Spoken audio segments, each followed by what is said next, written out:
ચૈત્ર માસની નવરાત્રિની શરૂઆત થઈ ગઈ તો આ નવરાત્રિમાં માતાજીને પ્રસાદમાં ધરવા માટે બે વાનગી માત્ર 10 મિનિટમાં એટલી સહેલી રીતે બનાવશું ને કે પહેલી વખત બનાવતા હશો ને તો પણ આ વિડીયો જોઈને તમારાથી પણ એકદમ પરફેક્ટ જ બનશે।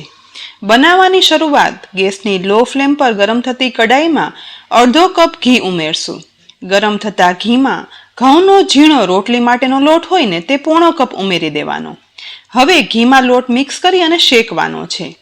માતાજીની પ્રસાદીમાં સુખડી અને લાપસી તો ધરાય જ, તો આજે આપણે સુખડી એકદમ સહેલાઈથી બનાવવા માટે ગેસની મીડિયમ ફ્લેમ પર લગભગ 3 થી 4 મિનિટ લોટ શેકતા લોટ હવે ગોલ્ડન બ્રાઉન થવાની શરૂઆત થઈ છે અને સાથે સાથે થોડો ફ્લૂલી અને ફ્લફી પણ થવા લાગ્યો છે, છતાં પણ મિક્સ કરતા જઈ વધારે 1 મિનિટ શેકશું।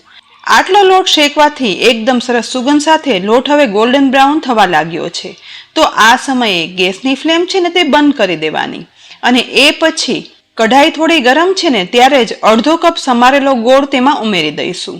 સુખડી બનાવવા માટે ગોળ ઉમેરતા પહેલા ગેસની ફ્લેમ યાદ કરી અને બંધ કરી દેવાની, જેથી ગોળ લોટમાં મિક્સ થઈ અને સુખડીનું મિશ્રણ તૈયાર થશે। થોડું એવું મિક્સ કર્યા પછી સુખડીને એકદમ સોફ્ટ અને ફરસી બનાવવા માટે 1 ટીસ્પૂન જેટલું દૂધ ઉપરથી ઉમેરી દેવાનું અને ફરીથી બધું મિક્સ કરશું। અહીં મિક્સ કર્યા પછી બનેલી સુખડીના મિશ્રણમાં ઘી ફૂટી અને ઉપર આવવા લાગ્યું છે, તો આ સમયે કઢાઈને ગેસ પરથી નીચે ઉતારી લેવાની અને એક ડીશની અંદર અહીં તળિયે ઘી લગાવી અને રાખ્યું છે, તો સુખડીનું મિશ્રણ છે ને તે તેમાં ઉમેરી દઈશું।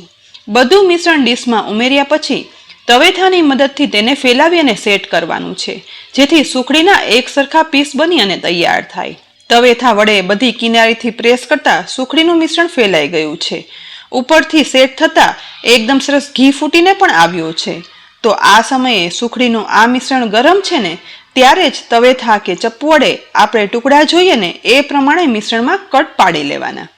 અહીં મારે માતાજીના પ્રસાદીમાં ધરવા માટે મીડિયમ સાઇઝના ટુકડા જોઈએ છે, માટે મેં એ રીતે કટ પાડ્યા છે। બધા કટ પડી જાય ને પછી સુખડીને માત્ર અડધી થી પોણી કલાક નોર્મલ રૂમ ટેમ્પરેચર પર ઠંડી થવા માટે રાખી દઈશું, જેથી તેમાંથી પીસ છે ને તે એકદમ સરસ બની અને તૈયાર થાય। લગભગ પોણો કલાક ઠંડુ થયા પછી સેટ થઈ ગયેલા સુખડીના મિશ્રણમાંથી ટુકડા અલગ કરશું। જુઓ, એકદમ સરસ ટુકડા અલગ થઈ સુખડી તૈયાર થઈ છે અને નવરાત્રિમાં માતાજીને આવી જ માત્ર 3 વસ્તુના ઉપયોગથી બનતી સુખડી પ્રસાદીમાં ધરાય છે। તમારી પાસે સમય ન હોય અને ફટાફટ સુખડી બનાવી હોય ને તો બસ આ પરફેક્ટ માપથી એકદમ સોફ્ટ ફરસી સુખડી એકદમ ઓછા સમયમાં બની અને તૈયાર થઈ જશે। હવે માતાજીને પ્રસાદીમાં રેગ્યુલર ધરાવાતી બીજી વાનગી એટલે કે છૂટી લાપસી, તે પણ કુકરમાં બહુ જ ઓછા સમયમાં એકદમ સહેલાઈથી બનાવવા માટે ગેસની મીડિયમ ફ્લેમ પર રાખેલા વાસણમાં અડધો કપ પાણી ઉમેરશું। ગરમ થતા પાણીની અંદર અડધો કપ સફેદ અથવા તો કોલ્હાપુરી ગોળ ઉમેરવાનો, જેથી લાપસી છે ને તે બન્યા પછી કલરમાં એકદમ ઉજળી બનશે। અહીં ગોળનું પાણી તૈયાર કરવાનું છે, માટે ગોળને મિક્સ કરતા જઈ ગરમ પાણીમાં ઓગાળશું। લગભગ 2 થી 3 મિનિટમાં જ ગરમ થતા અહીં જુઓ ગોળ છે ને તે પાણીમાં ઓગળી ગયો છે અને ગોળનું પાણી બની તૈયાર થયું છે, તો આ સમયે ગેસ બંધ કરી ગોળના પાણીનું વાસણ નીચે ઉતારી લઈશું। બીજી સાઈડ કુકરના ખાનાની અંદર 1 કપ ઘઉંનો કરકરો લોટ લઈશું। લાપસી કે લાડવા માટે માર્કેટમાં આવો કરકરો લોટ તૈયાર પેકેટમાં મળે છે અને ઘંટીવાળાને ત્યાં પણ ઇઝીલી મળી જશે। હવે આ ઘઉંના લોટની અંદર મેઝરમેન્ટ કરી 2 ટેબલસ્પૂન તેલ ઉમેરવાનું છે। છૂટી લાપસી બનાવવા માટે વધારે પ્રમાણમાં તેલ ઉમેરવું ખૂબ જરૂરી છે। તેલ ઉમેરાઈ જાય ને એટલે હવે હાથ વડે લાપસીના લોટમાં તેલ મિક્સ કરી દેવાનું છે, જેથી ઘઉંના લોટની દરેક કણીમાં તેલ એકદમ સરસ ચડી જાય અને લાપસી બન્યા પછી એકદમ દાણેદાર છૂટી બને। લોટમાં તેલ મિક્સ થઈ ગયા પછી બનાવેલું ગોળનું પાણી છે ને તે ધીમે ધીમે કરી આ મિશ્રણની અંદર ઉમેરતું જવાનું અને મિક્સ કરતું જવાનું। પાણી ઉમેરી અને મિક્સ કર્યા પછી જોઈ શકાય છે કે લોટ, તેલ, ગોળના પાણીનું મિશ્રણ ખીચડી જેવી સોફ્ટ કન્સિસ્ટન્સીનું તૈયાર થયું છે। બસ લાપસીનું મિશ્રણ અહીં ખીચડી જેવી સોફ્ટ કન્સિસ્ટન્સી રાખશો ને તો કુકરમાં પણ લાપસી બન્યા પછી દાણે દાણો છૂટી થશે। હવે લાપસીના મિશ્રણના તૈયાર થયેલા આ ખાનાને લઈ ગેસની મીડિયમ ફ્લેમ પર કુકરમાં ગરમ થતા પાણીની અંદર પહેલા સ્ટેન્ડ ગોઠવશું અને એ પછી લાપસીના મિશ્રણનું ખાનું રાખી દેવાનું અને તેના પર યાદ કરી અને એક ડીશ ઢાંકી દેવાની, જેથી કુકરમાં લાપસી ચડતા સમયે લાપસીમાં પાણી ના ચડી જાય। હવે કુકરનું ઢાંકણ ઢાંકી દઈ સીટી પણ લગાવી લઈશું અને ગેસની મીડિયમ ફ્લેમ પર કુકરમાં 4 સીટી કરવાની છે.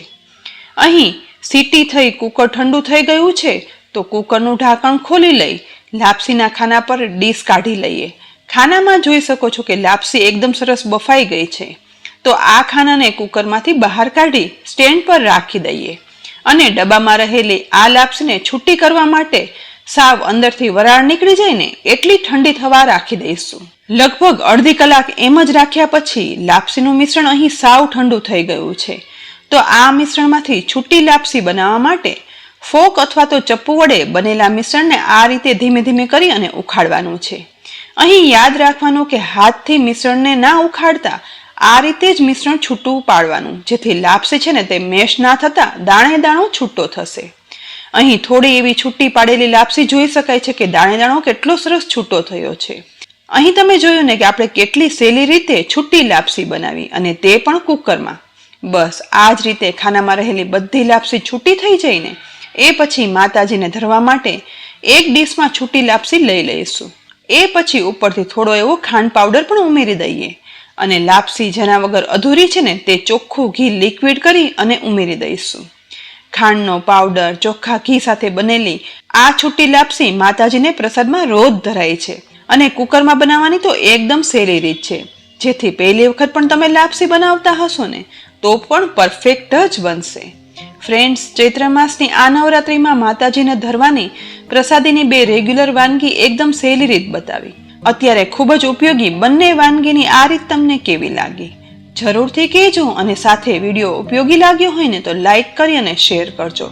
અમારી યુટ્યુબ ચેનલને સબસ્ક્રાઈબ કરવાનું બિલકુલ ના ભૂલતા અને સાથે અમારા ફેસબુક પેજને લાઈક કરી અને ફોલો કરજો. આવતીકાલે ફરી મળશું નવી રેસીપી સાથે. ત્યાં સુધી આવજો.